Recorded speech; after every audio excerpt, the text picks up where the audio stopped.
Welcome to ಮನೆ ಊಟ cooking channel. ಇವತ್ತು ನಾವು ದೋಸೆ ಹಿಟ್ಟು ಮಾಡೋದು ಹೇಗೆ ಎಂದು ನೋಡೋಣ ಬನ್ನಿ. ಮೊದಲು ಒಂದು ಬೌಲ್ಗೆ ಒಂದು ಪಾವ್ ಸೇಲಂ ಕುಸಲಕ್ಕಿ ಅಂತಾರೆ, ಇದನ್ನು ಸೇಲಂ ಕುಚ್ಚಲಕ್ಕಿ ಅಂತ. ಅದನ್ನು ಒಂದು ಪಾವ್ ಹಾಕಿಕೊಳ್ಳಬೇಕು. ಈ ಪಾವ್ನಲ್ಲೇ ನಾವು ಇವತ್ತೆಲ್ಲ ಮೆಜರ್ಮೆಂಟ್ ಮಾಡ್ತಾ ಇರೋದು. ಒಂದು ಪಾವ್ ಸೇಲಂ ಕುಸಲಕ್ಕಿ ಹಾಕಿಕೊಳ್ಳಿ. ನಂತರ ಸೇಮ್ ಅದೇ ಪಾವ್ನಲ್ಲಿ ಒಂದೂವರೆ ಪಾವ್ ರೇಷನ್ ಅಕ್ಕಿ ಹಾಕಿಕೊಳ್ಳಿ.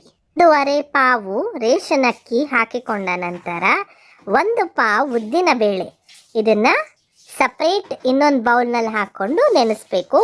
ಉದ್ದಿನ ಬೇಳೆ ಒಂದು ಪಾವ್ ಹಾಕ್ಬಿಟ್ಟು ಸ್ವಲ್ಪ ಮೆಂತ್ಯ ಕಾಳು ಬೀಜ ಹಾಕಿ ಇವೆರಡನ್ನು ಸಪ್ರೇಟ್ ಇನ್ನೊಂದು ಬೌಲಲ್ಲಿ ಹಾಕಿ ನೆನೆಸ್ಬೇಕು.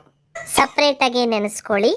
ಇದನ್ನು ಉದ್ದಿನ ಬೇಳೆ ಮತ್ತು ಮೆಂತ್ಯನ ಸಪ್ರೇಟಾಗಿ ನೆನೆಸಿದ ನಂತರ ಇನ್ನೊಂದು ಬೌಲಲ್ಲಿ ಒಂದು 3 ಹಿಡಿ ಅವಲಕ್ಕಿ ಹಾಕಿಕೊಳ್ಳಿ.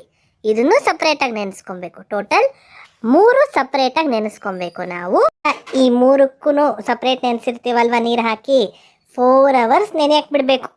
4 ಅವರ್ಸ್ ಲೇಟರ್ 4 ಅವರ್ಸ್ ನೆಂದ ನಂತರ ಮಿಕ್ಸಿಗೆ ಹಾಕಿ ಚೆನ್ನಾಗಿ ಗ್ರೈಂಡ್ ಮಾಡ್ಕೊಳ್ಳಿ. ನುಣ್ಣಕ್ಕೆ ರುಬ್ಬಿ ಒಂದು ಬೌಲಲ್ಲಿ ಹಾಕಿಬಿಟ್ಟು ಬೆಳಿಗ್ಗೆಗೆ ಎದ್ದು ನೋಡಿದ್ರೆ ಅದು ಚೆನ್ನಾಗಿ ಉಕ್ಕಿರುತ್ತೆ ಆಚೆಗಡೆ. ಅದು ಉಕ್ಕಿದ ನಂತರ ನೋಡಿ, ನೆಕ್ಸ್ಟ್ ಡೇ ಮಾರ್ನಿಂಗ್ ತೋರಿಸ್ತಾ ಇದ್ದೀವಿ. ನೋಡಿ, ನೆಕ್ಸ್ಟ್ ಡೇ ಮಾರ್ನಿಂಗ್ ಈ ಥರ ಉಕ್ಕಿದೆ, ಈ ಥರ ಆಗಿರುತ್ತೆ. ಈ ಥರ ಆಗಿರೋದಕ್ಕೆ ನೀವು ಚೆನ್ನಾಗಿ ಮಿಕ್ಸ್ ಮಾಡಿಬಿಟ್ಟು ಇದನ್ನು ಕೆಳಗಿಂದ ಮೇಲೆ ಫುಲ್ ಎಲ್ಲ ಮಿಕ್ಸ್ ಮಾಡಿ ಇನ್ನೊಂದು ಬೌಲ್ಗೆ ಹಾಕ್ಕೊಂಡು ಚೂರು ಚೂರೇ ಹಾಕ್ಕೊಬೇಕು.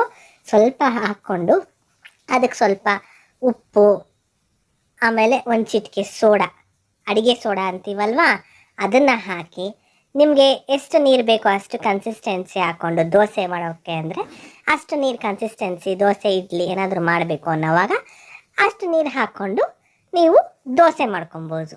ತುಂಬ ರುಚಿಯಾಗಿರುತ್ತೆ ಇದಂತೂ. ಈಗ ಅದೇ ಹಿಟ್ಟಲ್ಲಿ ದೋಸೆ ಹಾಕಿ ತೋರಿಸ್ತಾ ಇದ್ದೀವಿ.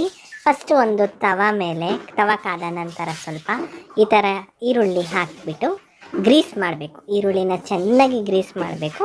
ನಂತರ ದೋಸೆ ಹಿಟ್ಟನ್ನ ಹಾಕಿ ಒಂದೇ ಒಂದು ಸೌಟ್ ಹಾಕೋದು ನಾವು. ಹಾಕಿ ಈ ಥರ ಚೆನ್ನಾಗಿ ತಿರುಗಿಸ್ಕೊಂಡು ಹರಡಿದ್ರೆ ಅದ್ರ ಮೇಲೆ ಸ್ವಲ್ಪ ಎಣ್ಣೆ, ಬೆಣ್ಣೆ ಅಥವಾ ತುಪ್ಪ ಹಾಕಿ ಚೆನ್ನಾಗಿ ಗರಿ ಮಾಡಿಕೊಂಡು ಆಲೂಗಡ್ಡೆ ಪಲ್ಯ ಮತ್ತು ಚಟ್ನಿ ಮತ್ತು ವೆಜಿಟೇಬಲ್ ಸಾಗು ಮಾಡ್ತೀವಿ. ಅದರಲ್ಲಿ ತಿಂತಾ ಇದ್ದರೆ ಅಪ್ಪ ಅದರ ಮಜಾನೇ ಬೇರೆ, ಅಷ್ಟು ರುಚಿಯಾಗಿರುತ್ತೆ. ಹೂವಿನಂಥ ದೋಸೆ, ಇಡ್ಲಿನೂ ಅಷ್ಟೇ ತುಂಬ ಚೆನ್ನಾಗಿ ಬರುತ್ತೆ. ಮಲ್ಲಿಗೆ ಹೂವಿನಂಥ ಇಡ್ಲಿ ಬರುತ್ತೆ ಈ ಹಿಟ್ಟಿನಲ್ಲಿ. ಒಂದು ಸತಿ ಟ್ರೈ ಮಾಡಿ ನೋಡಿ, ಆವಾಗ ನಿಮಗೆ ಗೊತ್ತಾಗುತ್ತೆ ಎಷ್ಟು ಚೆನ್ನಾಗಿರುತ್ತೆ ಅಂತ.